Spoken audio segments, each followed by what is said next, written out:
ಗಾಡಿ ಹೋಯ್ತಾ ಅಲ್ಲಿ. ಟ್ರ್ಯಾಕ್ಟರ್ ಓಡಿಸೋದನ್ನ ಒಂದು ವಿಡಿಯೋ ಮಾಡೋದ ಅಂತ ಇವನ ಹತ್ರ ಬಂದೆ. ಹಣ ಬಂದ ಮಾಡೋ ಕೆಲ್ಸ ಇಲ್ವಾ ನಿಂಗ? ಬರೀ ವಿಡಿಯೋ ಮಾಡೋದು ಅಷ್ಟೇ ನಿನ್ ಕೆಲ್ಸ. ನಿನ್ನ ನಿಮ್ಮ ವರುಣ ಜೆ.ಜೆ.ಎಸ್ ಕಾಲೇಜಿಗೆ ಬಂದಿರ ಹೀರೋ ಮಾಡೋ ನಿನ್ನ ಅಂತ ನೋಡ. ಇಲ್ಲೇನು ವಿಲನ್ ಆಗಿದ್ದಾನೆ, ನಾನು ಇಲ್ಲಿ ಹೀರೋನೇ ಆಗಿ ಏನ್ಬೇಕಾಯ್ತು ನೀವು.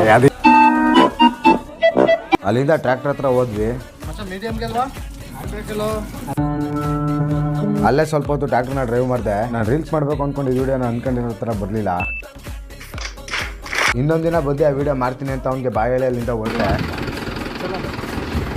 ಹಳ್ಳಿಗಳಲ್ಲಿ ಈ ಥರ ಹಳ್ಳಿ ಕಟ್ಟೆ ಮೇಲೆ ಇಷ್ಟೊಂದು ಬಿಸಿಲಲ್ಲಿ ಕೂತ್ಕೊಳ್ಳೋದೇ ಒಂದು ಚಂದ. ಅದು ಹಳ್ಳಿಲಿ ಹೋಗಿ ಯಾವಾಗಲೂ ಸಿಗುತ್ತೆ. ನನಗೆ ಈ ಥರ ಹಳ್ಳಿಗೆ ಬಂದಾಗ ಮಾತ್ರ ಸಿಗುತ್ತೆ. ಅಲ್ಲಿಂದ ಮನೆಗೆ ಬಂದೆ. ನಾನು ಚೋಟಾಪಟ್ನ ಆಟ ಆಡ್ತಿದ್ದೆ. ಇದ್ದಿದ್ದು ನೆನ್ನ ಕಡ ಓಲಿ ಇದ್ದಿದ್ದು ನೆನ್ನ ಕಡ ಇವತ್ತಲ್ಲ.